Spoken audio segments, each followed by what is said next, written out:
총 7개의 문항을 안정적으로 가져갈 수 있다면 여러분들의 시간 관리에서 굉장한 이점을 가져갈 수 있기 때문에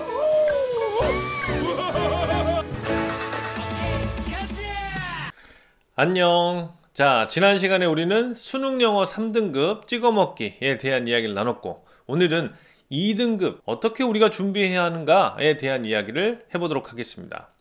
2등급을 받는다는 건 결코 쉽지 않죠. 1등급은 당연하고요. 3등급을 받는 것과는 분명한 차이가 있을 겁니다. 하지만 3등급을 받는 그 요령이 여러분들에게 이해가 되어 있어야 2등급으로 가는 길이 수월합니다. 그래서 혹시 3등급을 어떻게 우리가 받아야 하는지에 대한 기본적인 이해가 부족한 경우에는 제 영상 중에 수능영어 3등급 찍먹 영상을 확인하시고 이 영상을 함께 봐주시면 좋겠습니다. 자, 6월 평가원 문제는 굉장히 중요합니다. 왜 중요하냐면요, 평가원에서 여러분들의 실력과 상황을 가늠하고 간을 보는 시험이기도 하고요, 여러분들 역시 평가원의 간을 봐야 하는 그런 시험이 바로 6월 평가원 모의고사입니다. 최선을 다해서 여러분들이 준비하고 치러야 한다라는 것 반드시 명심하시길 바라겠습니다. 자, 똑같이 수능 2등급을 목표로 하지만 입장의 차이가 좀 있을 듯 합니다. 수능 영어 2등급 가자라고 외치는 A타입의 경우가 있을 것이고, 나는 꽤나 영어를 한다고 생각을 했고 굉장히 영어에 많은 시간을 투자하고 있지만 2등급이 나오지 않는다. 이제는 2등급이 나와야 하는데 왜 2등급이 나오지 않는 거야? 꼭 한두 문제를 실수해서 한 문제만 더 맞았으면 하는 학생들 B타입이 있을 거라고 생각됩니다. 자, 이렇게 똑같은 2등급을 목표로 하지만 이렇게 다른 입장의 차이, 준비해야 될 전략과 훈련해야 될 방법들, 솔루션이 제각각입니다. 끝까지 저와 함께 해주시고 자기가 어떤 타입에 해당이 되는지를 스스로 판단해 보기를 바라겠습니다. 자, 여러분들 지금 보고 있는 경우가 2020년, 2021년 수능의 오답률 1순위에서 15순위까지 해당되는 목록입니다. 그리고 오답률이 나와 있습니다. 자, 이 오답률 표를 자꾸 보다 보면 어떤 생각이 드냐, 34번의 경우에는 정말 항상 어렵구나 라는 생각을 하게 됩니다. 34번의 경우에는 지난 시간에도 얘기했지만 굉장히 어려운 유형의 문제가 되고 여러분들 반드시 피해야 될 문제 중에 하나다라는 거 기억하십니까? 자, 31번부터 33번의 경우에는 연역 추리 혹은 귀납 추리를 통해서 여러분들의 추론 능력을 물어보는 그런 대표적인 그리고 전형적인 독해 문제라면, 34번의 경우에는 정반합 변증법적 논리 구조를 가지고 있는 글의 전개 방식 때문에 여러분들에게는 상당히 생소하며 상당히 시간도 많이 소요되고 난이도 또한 높습니다. 이렇게 37번, 38번과 같이 ABC나 삽입의 문제도 상당히 고난도, 오답률이 높은 문제로 지금 표기가 되어 있을 겁니다. 그리고 이 4개까지로 해서 10점이 1등급의 커트선이 되겠습니다. 그래서 4개 이상을 틀리게 되면 이제 1등급은 멀어지게 되는 것이고요. 자, 여기서 재밌는 걸 보게 되면 3점짜리도 있지만 2점짜리도 있다라는 거죠. 상위 랭커에 이렇게 사이좋게 2개씩 3점과 2점이 들어가 있다. 자, 이 말은 무슨 말이냐, 3점짜리만 고난도, 오답률이 높은 문제가 되지 않고 2점짜리 문제도 고난도이자 오답률이 높은 문제가 될 수 있다라는 것이죠. 자, 그리고 여러분들이 이제 2등급을 받으려면 2등급의 커트는 약 8개의 문제가 커트가 됩니다. 자, 근데 이 8개의 문제 57.2, 이 56%의 이 오답률과 9번째, 10번째, 그 다음에 9번째, 10번째 간에 큰 차이가 별로 없죠. 따라서 이 10개 문제는 상당히 까다롭고 시간을 많이 요하는 고난도 문제다라고 우리가 결론을 내려볼 수가 있겠습니다. 이런 상황에서 두 가지의 질문을 여러분들에게 한번 던져보겠습니다. 만약에 우리가 상위 1에서 10까지의 오답률의 이 문제를 미리 알 수가 있다면, 자, 그렇다면 우리는 어떤 전략을 세울 수 있을까? 전략을 세울 수 있을까요? 이 10개의 문제를 가장 뒤로 빼서 푼다는 거죠. 가장 나중에 푸는 순서로 밀어버리는 것, 이것이 가장 최고의 전략이 되겠습니다. A라고 하는 친구와 B라고 하는 친구가 있습니다. A라고 하는 친구는 어려운 문제부터 풀었다고 할게요. 어려운 문제 순으로 문제를 풀었고요. B라고 하는 친구는 쉬운 문제 순으로 문제를 풀었다고 할게요. 자, 그럼 이 두 경우에 누가 더 나은 점수를 받을 수 있었겠습니까? 시험이라고 하는 것은 시간이라고 하는 변수가 존재하죠. 시험 시간이라고 하는 이 장치가 있기 때문에 당연히 쉬운 문제 순서대로 푼 학생이 유리합니다. 자, 쉬운 문제 순으로 풀게 되면 어떻습니까? 굉장히 시간과 멘탈 관리에 유리하게 가져오게 되고 뒤에 남아있는 문제 못 풀어도 내가 어차피 틀릴 수밖에 없었던 오답률이 높은 문제들이 뒤로 깔려있기 때문에 내가 맞출 수 있는 문제들을 최대치로 맞아서 가지고 온 이런 상황이라는 거죠. 자, 그래서 우리의 전략은 이 10개의 문제를 가장 뒤로 빼서 푼다. 그리고 이것은 실제 시험에 영향을 미칠까? 당연히 실제 시험에 영향을 미치겠죠. 이 두 가지의 극단적인 상황을 고려해 봤을 때는요. 그러나 한 가지 문제가 있습니다. 어떤 문제가 있습니까? 당연히 우리는 이 10개의 문제가 어떤 문제가 될지 알 수가 없죠. 자, 그렇다면 저는 이러한 가정의 상황을 가장 이상적인 모델이다 라고 이야기를 하겠습니다. 우리가 이 이상에 가장 가까이 갈 수만 있다면 우리의 결과도 가장 이상적인 결과에 가깝게 가지 않겠습니까? 자, 그렇다면 우리가 어떻게 문제를 풀어야 하는지에 대한 답은 이미 나와 있습니다. 이 형 되게 잘한다. 여러분들에게 그럼 제가 어떻게 문제를 풀어야 하는지에 대한 그 모델을 소개할 테니 그대로 체화시켜서 실제 시험에서 써먹을 수 있었으면 좋겠습니다. 단 이거는 내 몸에 체화가 돼야 되는 것이지 단순히 머리로 안다고 해서 적용되는 것은 아닙니다. 자, 그럼 그 방법을 같이 공유해 보도록 하겠습니다. 자, 먼저 영어 듣기를 하는 동안에 18번부터 20번까지 풀어주고요. 더해서 페이지 4, 페이지 4라고 하면 일치불일치 도표 안내문이 들어가 있는 쉬운 유형들로 구성되어 있는 페이지입니다.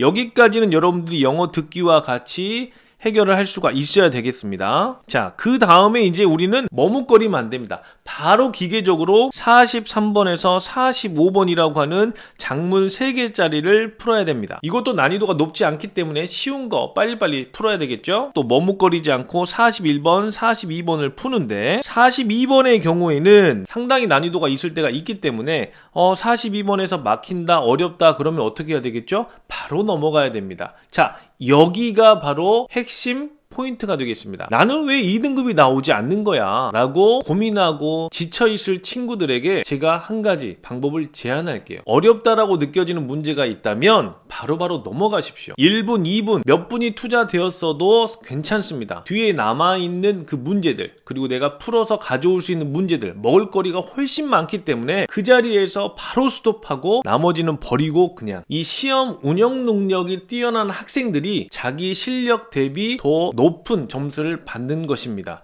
그렇기 때문에 공부와 시험은 다른 거죠. 자, 42번까지 봤다면 바로 40번 요약 문제를 보겠습니다. 자, 그리고 이어서 자, 페이지 3. 페이지 3은요, 굉장히 전략적으로 중요한 그런 페이지가 되겠습니다. 자, 여기에 있는 것이 함의, 요지, 주제, 제목 유형입니다. 이 유형의 문제들은 상당히 어려울 수도 있고 또 생각보다 수월할 수도 있기 때문에 여기에서 여러분들의 이런 기계적인 반응과 시험 운영 능력이 빛을 발할 수 있는 곳이고, 이 페이지를 내가 얼마나 빠르고 정확하게 해결하느냐가 여러분들이 2등급을 받냐 또 이번에도 3등급이 나오냐를 결정짓게 되는 굉장히 중요한 전략적 페이지가 되겠습니다. 함이나 주제 제목 이런 부분에서 어려운 문제가 한두 문제 툭툭 튀어나올 수 있습니다. 바로바로 넘어가서 뒤에 있을 문제를 가지고 올 수 있도록 정신을 집중시켜야 되겠습니다. 자, 그리고 이제 넘어가서 페이지 5로 가겠습니다. 어법과 어휘는 뺍니다. 나중으로 밀어 빼겠습니다. 31번과 32번 빈칸에 너무 많은 시간을 투자해버리면 안 됩니다. 딱 여러분들이 선을 정해놓고 안 될 것 같으면 바로도 점프를 하셔야 됩니다. 자, 그리고 이제 더해서 33번까지 추가로 빈칸까지 다 가져가고요. 34번의 경우에도 뺍니다. 절대 풀지 마세요. 34번은 가장 오답률이 높을 거라고 혹은 그 다음일 거라고 고정이 되어 있는 고정값입니다. 함부로 싸우시면 안 돼요. 자, 그리고 나서 이제 어디로 넘어가냐면 35, 36, 35번의 경우에는 무관한 문장이죠. 자, 그 다음에 36번은 ABC 문제입니다. 자, 이 두 문제는 항상 오답률이 낮은 그런 문제였고 그렇게 어렵지가 않을 겁니다. 그래서 이 문제는 꼭 지켜줘야 되고 꼭 맞아주셔야 되는 그런 문제가 되겠습니다. 자, 37번, 38번, 39번의 경우에는 조금 난이도가 있을 수 있습니다. 자, 근데 이제 이걸 짝짝으로 보게 되면 36을 같이 여기서 넣어서 보게 되면 36, 37, 38, 39 이렇게 같은 유형을 묶이죠. A, B, C고 삽입으로 넘깁니다. 자, 이 중에서 이 네 문제, 뭐 세 문제가 항상 어렵다라는 게 아니라 쉽고 어렵고 쉽고 어렵고 이렇게 홀짝홀짝의 느낌이 있기 때문에 만약에 여러분들이 36번이 쉬웠다 그러면 37번 어려울 수 있는 겁니다. 38번이 어려웠다 그러면 39번이 쉬울 수도 있는 겁니다. 그래서 빨리빨리 여러분들이 판단을 해서 내가 이걸 풀 것인가 말 것인가를 결정을 해야 됩니다. 자, 그 다음에 여기까지 온 다음에 우리가 해야 될 부분이 바로 이제 어법이고 어휘가 되겠습니다. 이걸 가장 나중에 뺀 이유가 바로 뭐냐면 어법의 경우에는 사실 어렵지가 않습니다. 2등급, 1등급을 목표로 하는 친구들은 어법을 반드시 정리를 해야 될 것이고요. 어법을 정리하는 방법은 지금까지 기출 문제에 나와 있는 그 어법 출제 포인트만 여러분들이 잘 정리를 하시면 쉽게 가져갈 수 있는 유형입니다. 그리고 어법 문제는 특성상 처음부터 끝까지 다 읽고 이해해서 푸는 문제가 아니라 자, 밑줄이 그어져 있는 어법 출제 포인트만 확인해서 빠르게 5문장으로만 해결을 해야 되는 그런 유형이 바로 어법 유형이 되겠습니다. 자, 어휘 같은 것이 마지막으로 빠져있는 경우에 어떤 유리한 점이 있냐면 지금 남아있는 시간을 최대한으로 활용할 수가 있어요. 급하게 풀지 마시고